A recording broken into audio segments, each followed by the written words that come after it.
जय मालका दी, जय मालका दी। और सुनाओ सारे ठीक हो तुसी? चलो फिर अंदर सत्संग शुरू करिए। उस तो पहला एक तो ये चीज़ दसनी चाहांगे कि अज का जो सत्संग है, जो तुसी देखिया कि केक भी कटे गए हैं और उस परिवार ने चोरी मालका ने रहमत भी पाई है, उस परिवार वालों है।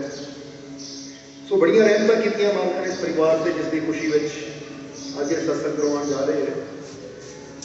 क्योंकि इन्होंने बच्चों की जो मम्मी है इस वे जिन्होंने गल च असी रहमत पाई है, उन्हें चाहते हैं कि मालिक दस दिन के असी किस खुशी में सत्संग करवा रहे हैं। एक तो बच्चे की शादी की खुशियां इस परिवार आ रही हैं, और दूसरा इन्हों की मम्मी बड़े सीरियस थी। डॉक्टर ने जवाब दिता थे, कहते थे बचन की कोई उम्मीद नहीं है। फिर इन्होंने उस वे फोन के जरिए सेवादारों को बेनती की, न्याज का हुक्म लगा, तो मालिक की ऐसी रहमत हुई कि जो उन्होंने बेनती की, मालिक ने मौत के मुँह चो समझ लो बचाया होगा। जो आप चल के दरबार से पहुंचे हैं, रहमत हुई है मालिक की इस परिवार से। और नाले बेटी की शादी है, जिसकी खुशी में शुकराने में अज इस सत्संग की जो रहमत है परिवार अपनी झोली पहुँच जा रहा है। तो सब तो पहला असी अपनी तरफों आई हुई सारी संगत की तरफों इस परिवार को बहुत बहुत बधाई देवांगे, मुबारकबाद देवांगे। और आओ सारी संगत, सारे प्रेमी रल के इस परिवार वास्ते उस मालिक के चरणों च अरदास बेनती करिए कि मालिक इस परिवार को, इन्हां बच्चों को अपन रहमतां नाल, बरकतां नाल, बख्शिशां नाल, खुशियां नाल हमेशा भरपूर रखन। आने वाला समा इन्हां वास्ते खुशियां भरिया होवे, कामयाबी सफलता भरिया होवे, और अपनी कृपा दया मेहर रहमत बख्शिश हमेशा ही मालिक इस परिवार के बनाए रखे। ये सारी संगत रल के बेनती करो, क्योंकि जो संगत रल के बेनती करती है तो फिर उसका प्रभाव, उसका असर भी बहुत जल्द देखने को मिलता है। बाकी रहमत तो मालिक की हुई रही है, क्योंकि जो मालिका ने उतों बचा लिया जिथे डॉक्टर ने कहा था कि बच्चों की कोई उम्मीद नहीं है, तो हुण इसका मतलब यही है कि रहमत ही हो रही है ना इस परिवार से। पर जो तुम भी नाल बेनती कर दोगे तो समझ लो जिथे परिवार के 4 मैंबर बेनती कर रहे हैं, उसका असर ये हो रहा है। तो जो इतनी संगत रल के बेनती करेगी तो उसका असर कितना होएगा, होएगा कि नहीं। एक गड्डी को 4 बंदे धक्का लाते हो, खराब हो गड्डी तो उन्नी स्पीड में चलनी है, तो उत्थे जो 10 बंदे धक्का ला दें तो फिर तो बड़ी आसानी नाल वो गड्डी दौड़ी जाए। बस इसी तरह इंसान के जीवन दियां गड्डियां भी कई बार रुक जांदियां हैं या फस जांदियां हैं। उत्थे जो इंसान प्रेम नाल, श्रद्धा नाल मालिक के अगे बेनती करता है, तो फिर मालिक की रहमत ही हुई हुई गड्डी या फसी हुई गड्डी को पार किनारे लाती है। इसलिए सारे ने इस परिवार वास्ते बेनती करनी, बाकी मालिक का आशीर्वाद, मालिक की रहमत हमेशा इन्हां बच्चों के नाल है, परिवार के नाल है। और दूसरा दसना चाहांगे कि राहुल कुमार आसफपुर एक पिंड पैंदा है हाजीपुर के नेड़े, उसने एक सवाल लिख के भेजा है सानू। सवाल काफ़ी लंबा है, पर ये पिछे मकसद बड़ा वधिया है, क्योंकि सवाल इन्हें पूछा है कि मालिक जी मेरा एक सवाल फरियाद लैके है। मालिक जी मेरा एक सवाल फरियादा लैके है। साडी जिंदगी विचों कोई भी घटना, साडी जिंदगी में कोई भी घटना काम साडे कर्मां, साडी सोच करके होता है, या साडी पिछली करनी करके होता है। यानी साडी जिंदगी में कोई भी घटना, कोई भी काम साडे कर्मां, साडी सोच करके होता है, या साडी पिछली करनी करके होता है। चंगा काम तो असी भोग लेंदे हां, पर बुरा कर्म या बुरी घटना जिसके जिम्मेवार भी असी ही हुंदे हां, उसके कारण साडियां वासनावां साडी करनी ही हुंदी है। तो उस चीज़ की असी फरियाद करते हाँ कि वो साडी जिंदगी विचों निकल जाए, सही तरीके निकल जाए, या सही तरीके बिना नुकसान तो सॉल्व हो जाए। तो जिवें कि तुसीं दसदे ही हो कि हर क्रिया की प्रतिक्रिया भी होती है, तो बुरे कर्मां वासनावां की भी प्रतिक्रिया होगी, जिसके जिम्मेवार भी असी ही हाँ। उस चीज़ की फरियाद जो असी तुहाडे नाल करते हाँ, तो तो रब के सॉफ्टवेयर के अनुसार जो हो रहा सही ही होता है,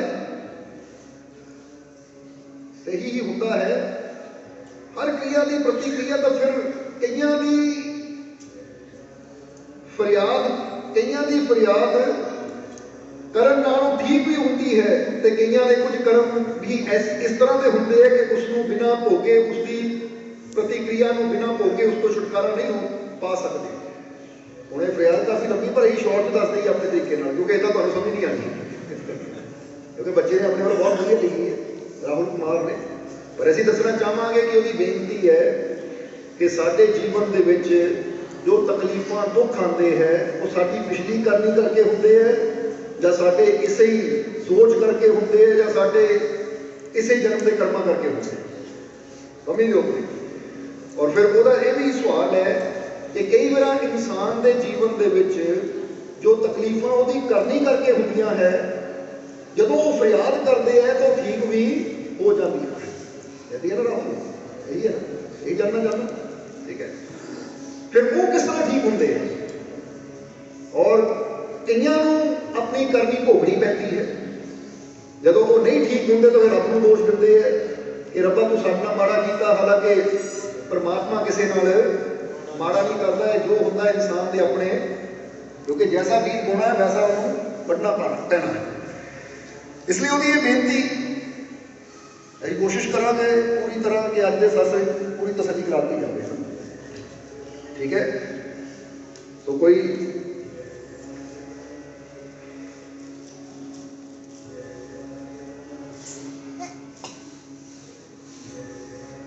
आए भी लिखे ना कि कई बार कोई चीज़ फरियाद करते हैं तो उन्होंने फरियाद पूरी नहीं होती, तो कहते हैं कि असी फरियाद की सी, मुंडे के ब्याह की साड़ी पूरी नहीं हुई, तो वो उस रब को दोष देते हैं, पर अपनी करनी वाली देखते कि साढ़े अंदर विश्वास पूरा है या नहीं।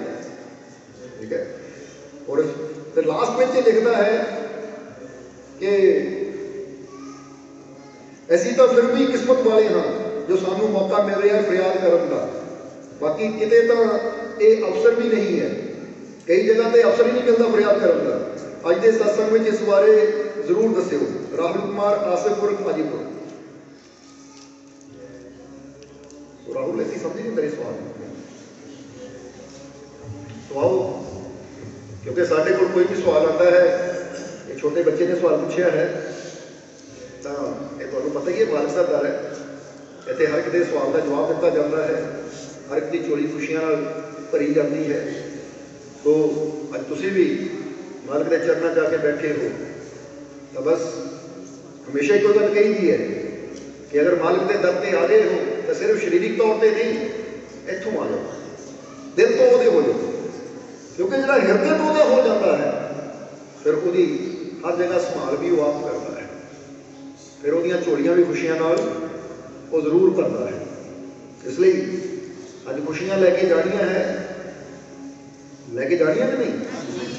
जो खुशियां लैके जानियां है तो फिर उधर पूरा यकीन रखो, पूरा विश्वास रखो कि मैं अपने मालिक के चरणों में बैठा तो मेरी झोली खुशियां नाल, मेरी झोली खुशियां नाल, मेरी झोली खुशियां नाल असें विश्वास रख के बैठना है। तो फिर वाकई जिदा की भावना, जिदा का विश्वास लैके इंसान मालिक के दर पर बैठ जाता है, वैसा ही फल वो मालिक दिंदा भी है। इसलिए ये तुसीं देखना है कि किहड़ी भावना नाल बैठते हो, क्योंकि कई बार असीं दसदे हां कि देखण की भावना ना आया करो कि देखिए उत्थे की हुंदा है, बल्कि ये सोच के आया करो कि मैं मालिक के दर पर जा रहा, मैं उत्थों सब कुछ लैके आना है, सारियां खुशियां, सारा आनंद, यानी जो मैनू जीवन चाहिए है ना वो हर खुशी मैनू मेरे मालिक के घर चों मिलनी है। और मैनू पूरा यकीन है मेरा मालिक मेरी झोली खुशियां नाल भरेगा भी जरूर, क्योंकि इनू कहते विश्वास। जैसा विश्वास लैके फकीरां के दर पर आते हाँ, उस मालिक के घर चाहते हाँ, फिर मालिक वैसा ही दे के सानू भेज भी दिंदा है। तो तुसीं भी पूरा विश्वास, पूरी श्रद्धा, पूरा यकीन रख के बैठो, सुरती सत्संग के नाल जोड़ो, ताकि जिदा दसीदा कि कनैक्शन तुहाडा जुड़ जाए, ताकि वो रहमत तुहाडे तक पहुँच जाए। तो चेक करो अपने आप को कि मन इधर उधर तो नहीं भटक रहा, जे भटक रहा है तो मतलब कनैक्शन लूज है, इनू टाइट करो, इनू कनैक्शन में जोड़ो इधर। क्योंकि कुछ लेना है तो फिर तार पक्की जोड़नी चाहिए, समझते हो। अजे शरीरिक तौर पर इतने बैठे हो पर मन इधर उधर है, यदा मतलब साड़ी तार ही सही ढंग नाल लगी नहीं है, और जब तार सही ढंग नाल ना लगे तो फिर प्रकाश कितों होएगा। इसलिए फिर पूछांगे जुड़ गई तार, देख लीजिए, चेक कर लीजिए। चलो आओ फिर हम अज के सत्संग का आनंद लीए और मालिक दी रहमतां नाल अपने जीवन नूं, अपनी जिंदगी नूं भरपूर करिए। जय मालिका दी, जय मालिका दी, जय